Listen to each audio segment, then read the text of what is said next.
lean into your spikes.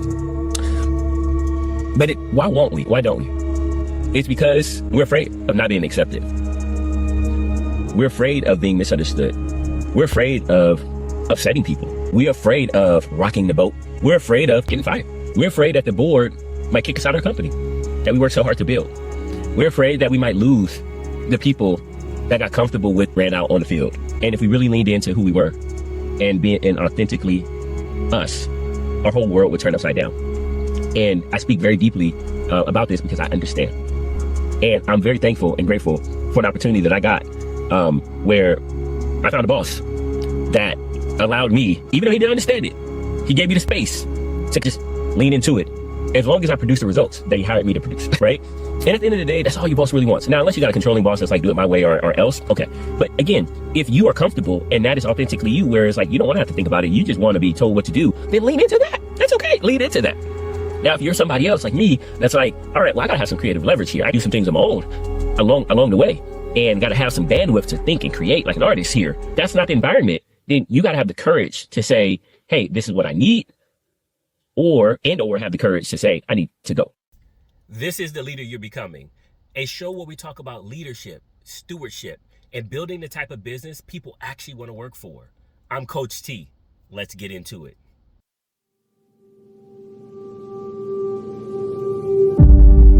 What's going on? Welcome back to The Leader You're Becoming show. Again, I am your host, Coach T, and we're about to get into it, y'all, today. We about to deal with something today that is critical for our success as leaders, as we run businesses and lead our lives. Again, I'm Coach T. I have over 20 years of experience. If you're asking like, who is this dude?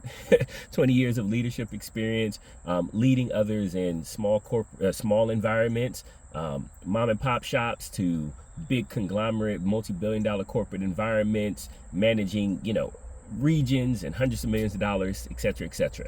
And so the whole point of this show is to share the insights that I've seen and to talk about the challenges of today and the challenges that we have as leaders and how we are just developing and growing and going through them.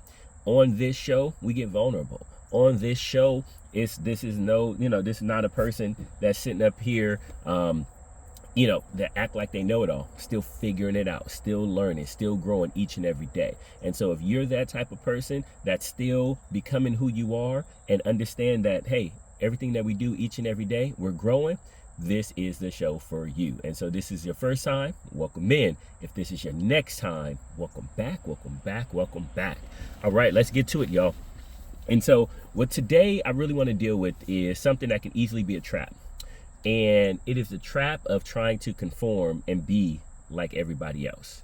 And so if I had to title it today, right? If I had to title today it's your weirdness may be your leadership advantage. Your weirdness might be your leadership advantage.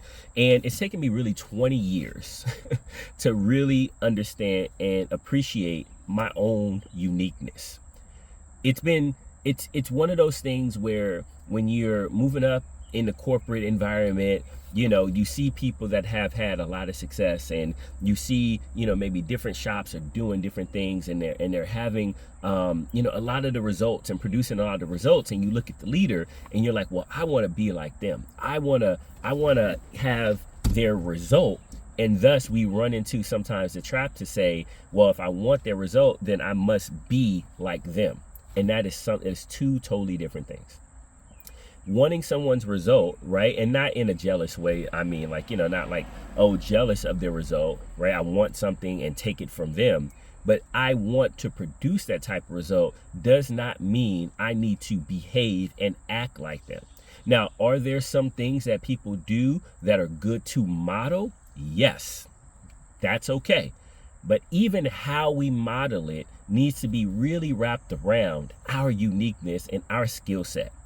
And that's really one of the biggest challenges, is that we ultimately sometimes, I'm gonna speak for myself here because, maybe y'all got it all together. But oftentimes I was trying to, imitate maybe what I even sometimes saw in a movie or imitate something that I've seen somebody else do. And it's in the spirit of like, man, I'm just happy about your results. But one thing that I found was that every time I tried to like emulate someone else and emulate it in their style, I never seemed to get the result. But then when I just said, yeah, whatever, I'm just going to do it, kind of my way, even though I may be doing some of the same behaviors, but I added my own uniqueness to it. I added my own style to it. I added my own flair to it. And oftentimes my flair did not match the corporate world. Oftentimes did not. And so when I just got to a point where I was like, oh, you know what? I'm just going to move forward the best way I know how, and I got the autonomy to do it, my best results started happening. But early in my career, I didn't see it. I didn't catch it. It was just kind of like, I got lucky. And I downplayed it, and I just kept moving on. And now today, I can look back and track to say, holy crap, my best work was done when I leaned into what Marcus Buckingham talks about, your spikes. Right? Your spikes. And so, I love the work of Marcus Buckingham at this point in time, that I've been introduced to it. And in his book, The 9 Lies About Work, he goes over and talks about how how leaders, that the best leaders are not like well-rounded. And oftentimes, obviously, our corporate assessments and, our at work, we're often given these assessments. And the thing that they spend most of the time talking about and looking at during performance reviews, assessments and, one-on-ones is where you're failing, where you're not strongest at. And I get the reason for that, which is it's like, hey, well, if I can bring your weaknesses up, then the overall average goes up. And the data does not necessarily support that. And I'll give you an example that they give in the book that I thought was very useful. If you had Warren Buffett, and many of us would argue and could argue that Warren Buffett is successful at leading his business, right? We would agree to that. And we could also say that Richard Branson is successful at running and leading his business. And what if we went to Richard Branson and said, hey, you need to change and be more like Warren Buffett? Or we went to Warren Buffett and said, no. That thing that Richard's over there doing, all those companies he got, you need to go be more like Richard Branson, Mr. Buffett. We would be like, are you crazy? That sounds absurd, right? But these two individuals were clearly produced great results. Many people would say they were great leaders, the people that follow them, right? And that's what leadership is. You're a leader if somebody follows you and they choose to follow you, not because of your position or your title, but they want to follow you. That we talked about that last time. But you would look at both of these individuals and you would say, well, they're very different, but yet they both produce phenomenal results. And that is the uniqueness that we need to lean into, which is like, hey, I can produce a phenomenal result. And phenomenal result is subjective anyway, because what Richard Branson produced and what Warren Buffett produced are two totally different things. They had different results as far as money and number of businesses, type of businesses. So all that stuff is all subjective anyway. So if it's all subjective, then why would we feel the need to fit ourselves into some corporate box or fit ourselves into the version that other people want us to be if the end result is what we want in the first place? It's unique to us. If we have a unique end result, then we would need to use our uniqueness to get to said result. Now, again, are there some best practices of things that need to happen in order for that to transpire? Absolutely. However, even our approach to those best practices can be uniquely us and differentiate us. I was reading a Substack last night, and I forgot the young lady. It's Amanda. Starts with an S, last name, but nonetheless, she does really great videos around branding on online. and she'll watch something and she'll explain the brand position or the thought process behind it, or decision making, and how it's like genius that creates like a cult following. And I love her videos, right? But she has a Substack where she talks about an artist, a music artist, who actually is signed is a signed artist, so under the the traditional industry conglomerate, right? And engine, but they still operate like an independent artist. They still have a uniqueness around it, like the creator is touching everything like you would be if you were independent, compared to oftentimes the Substack was juxtaposing, there's creators and then there's marketers, and marketers optimize for everything, right? And creators kind of just like, I don't want to say go with the flow, but they infuse their uniqueness in every single element. And so this artist had shown that there is a path, even when you're in a corporate structure, a signed artist, right? With that big engine behind you, you can still approach work, and you can still approach your artistry from a creator standpoint, and even infuse that into the marketing, even infuse that into the development, even infuse that into the experience of the fans at the shows, and how you communicate and how you connect with your fans. You can still do it even in that structure. And I say that, because here there's a way for you to continue to infuse your uniqueness, your creativity within even the corporate structure if you have a job. You can still do that, but you got to be willing and have the courage to lean into it, and to, as Marcus Buckingham says in the book, 9 Lies About Work, you got to lean into your spikes. Your spikes are, when they were looking at leaders and the best leaders, they were spiky, meaning like there were certain things where they were really exceptional at, and the things where they were not exceptional at, right? When it went down, they managed around that. They created their work to make sure that they can work through those things that can cause a risk. You don't need to be like this perfect, well-rounded individual. You can have some spikes and lean into your spikes. And that was something I had to learn. That was something I had to experience. And I'm here to encourage you today, especially if you're a new leader, or a leader that might not be new as far as like you've been in leadership for a while, or older. Like, lean into your spikes. The world is constantly trying to round us out, right? Make us more acceptable. Where if you really look at it, the people who have produced the greatest results, they lean into their spikes. Like they lean into like what works for them, right? And then they find a tribe that's accepting of it. I mean, for example, like this show is shot in a car, right? It's shot in a car. Like most shows are shot in a nice curated, place, and there's nothing wrong with that, right? That's people's style. But like I spent years, excuse me, I feel like I was about to sneeze. I spent years in a car. Ooh, excuse me. All right. Excuse me. I spent years in a car. I spent years talking in a car. I spent years having meetings in a car. I spent years learning this not this car, but just cars in general, right? I spent years. It was education. I got probably like 2-3 MBAs of learning in a car. I am comfortable talking and just sitting in the car and thinking my thoughts and putting them out there and going forth. Why would this not be? This is the best, most comfortable place for me to share. It's unique, right? Like, it's unique. And so this is just another example of lean in. Lean right into where you are. Lean right into, what you're doing. Lean into your spikes. But why won't we, right? Why don't we?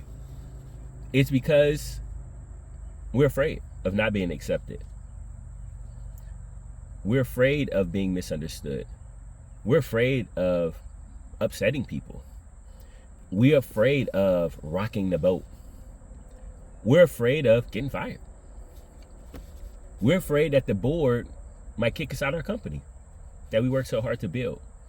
We're afraid that we might lose, the people that got comfortable with the with the representative that we ran out on the field. And if we really leaned into who we were and being and authentically us, our whole world would turn upside down. And I speak very deeply about this because I understand. And I'm very thankful and grateful for an opportunity that I got where I found a boss that allowed me, even though he didn't understand it, he gave me the space to kind of just lean into it as long as I produced the results that he hired me to produce. Right? And at the end of the day, that's all your boss really wants. Now, unless you got a controlling boss that's like, do it my way or else, okay.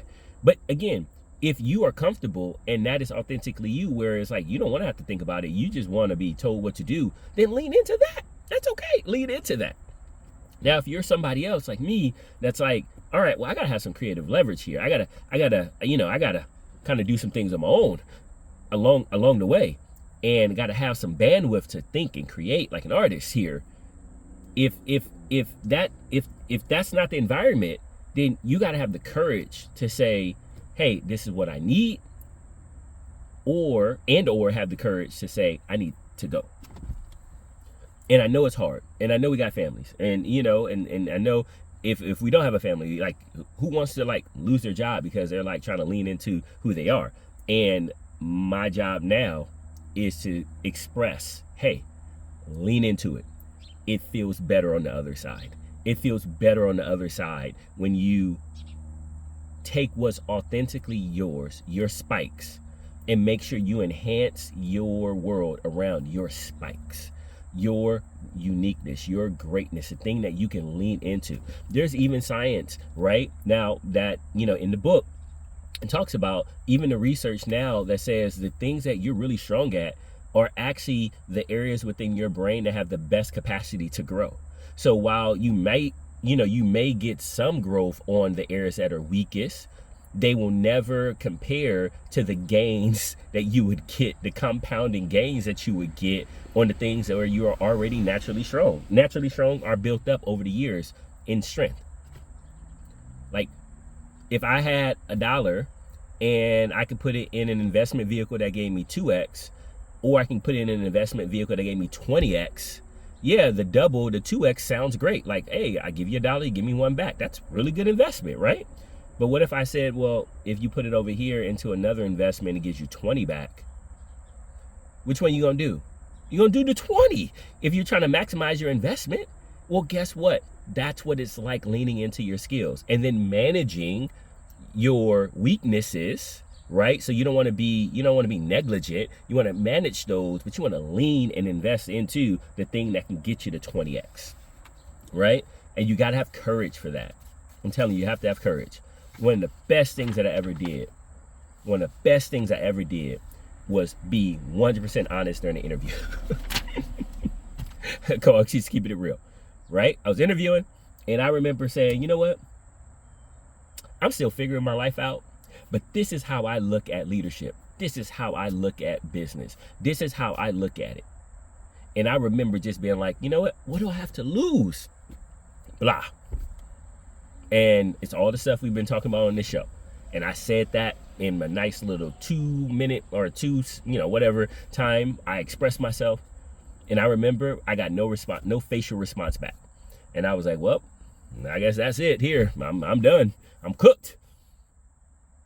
And I ended up getting hired on, and it's become a life-changing experience. Why? Because I just leaned in. So one of the things I want you to do this week, right? I want you to ask yourself some questions, right? I want you to ask yourself this question. Where have I repeatedly produced unusually strong results? Another question. What part of my leadership feels natural and energizing? For me, teaching, right? Workshops, presenting, one-on-ones, where we can really dive in, understanding where people are, making sure people feel seen, heard, fully respected, creating and cultivating and collaborating environments where we got a problem. All right, cool, we got this problem. There's a lot of variables. organizing those variables and bringing them together to simplify the problem, getting everybody on the same page that we got the same problem, we understand the problem, we understand the result, we understand what we're trying to get to, right, as a result, and then understanding who can be able to support along the way. And then let's go, right? Like, what is that thing, right? Like, I'll walk around, dapping everybody up. We talked about that. That's just me, right? When I point of contact, are we good, right? You want to, laugh, joke. Sometimes I'll start meetings with music. My trainings, I'll put reggae on, right? And, instrumental. Why? Because who doesn't like good reggae? Right? And it's funny. It's funny, right? Just another example. And like, we host these trainings every week, and it's like all of our field staff. And when they come into the room, I actually have like the reggae music on, and it'll be like instrumentals, but I specifically pick music that you typically hear on vacation. Now, I know a lot of people are like, oh man, you really like reggae. And I'm like, yeah, I do. I said, but listen to the music. Where do you normally hear this music at? And they're like, I guess so. I said, what about when you go on vacation? They're like, oh yeah, when I go down to the Bahamas, when I go down to Jamaica, when I go do this, I always hear this music. I said, okay, so this music is associated with what? Relaxing, learning, like relaxing, just, feeling free. I said, exactly. In order for us to learn, in order for you to best learn, I understand the science is you got to feel good, positive, and open-minded. And they're like, okay, you can't be tense and tight. So if I can get your senses in the right place, if you can listen to this music, right, and you start to relax and you start to kind of jam out, feel good, you are in the best state at that point in time to learn new information. And then the way we learn the information isn't me lecturing, right? It's us working together. You're working with your team. There's a collaborativeness anyway, which normally happens where? On vacation. And so I believe, I'm like, man, learning can be this fun experience and relaxing and an uplifting experience in an environment.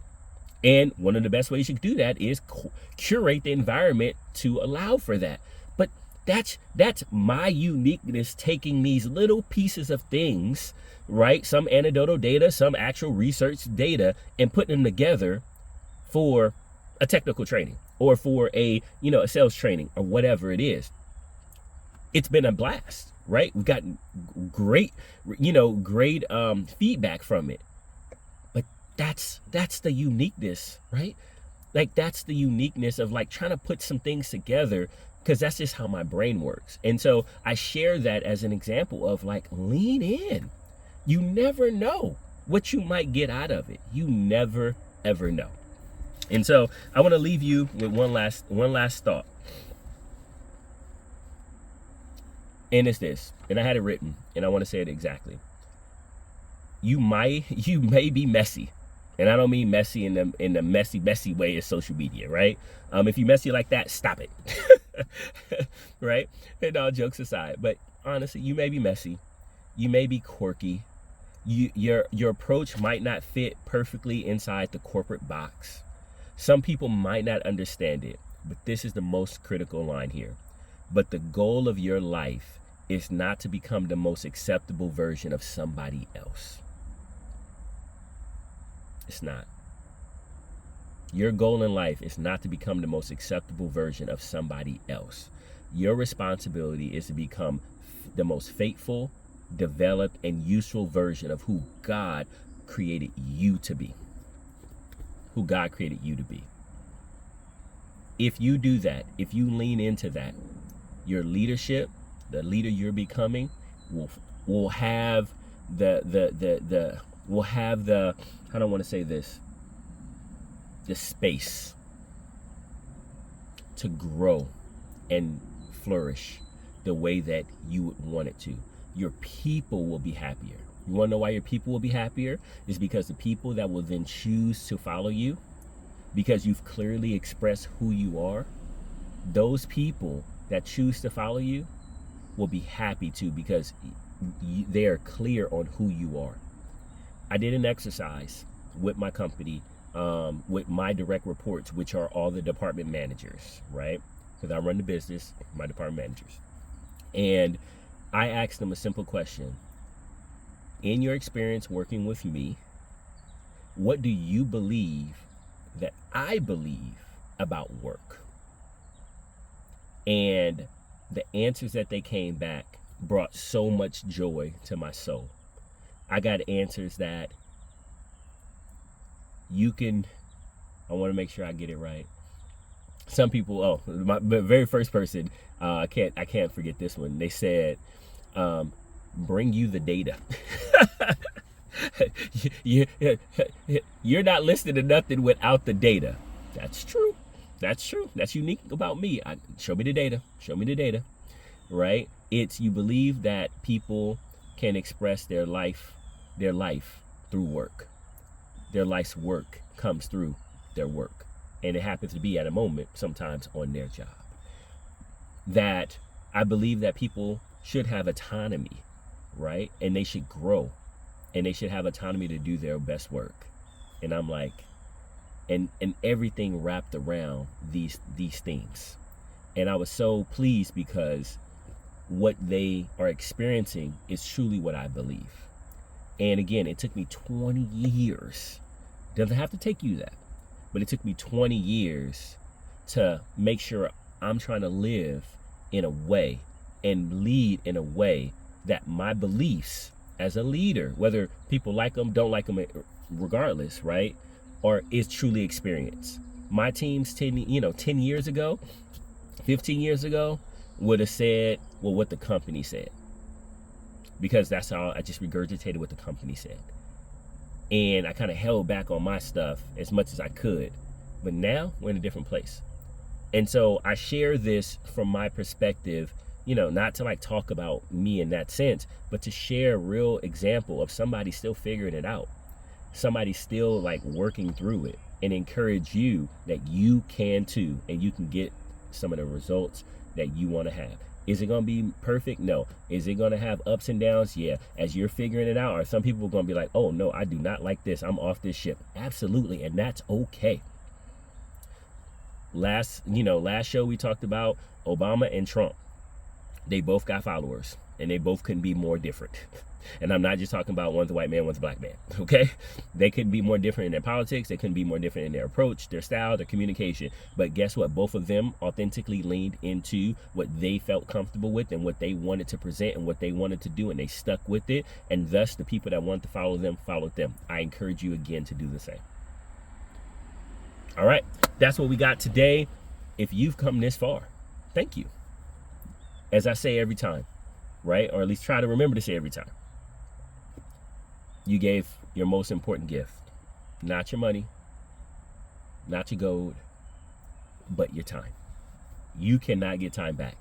And if you listen this far and you've come this far, thank you for giving me a moment of the most precious gift that you have, which is your time. And I hope I've honored your time, right? With something useful and helpful, and in my pure authentic self, to get you to think, to get you to consider a different perspective. With that being said, until next time, if you need something from me, I don't do a great job of this, but it's authentically me. If you really need something, like, here goes my contact information. Send me a message. Connect with me. Connect with me on YouTube, social, LinkedIn, doesn't really matter, right? Like, connect with me. I'm here to help. I'm here to support authentically. Like, I just love solving problems, but more or less, I love creating alignment, and I love ensuring that people know that they're created by God. They're created on purpose, for a purpose, with the purpose. And my life's love is helping people identify what those things are, or push forward in those things, so that the world can get the gift that God put into you. And there's fulfillment in you, and there's fulfillment in everybody else because of your gift. Love you all. God bless.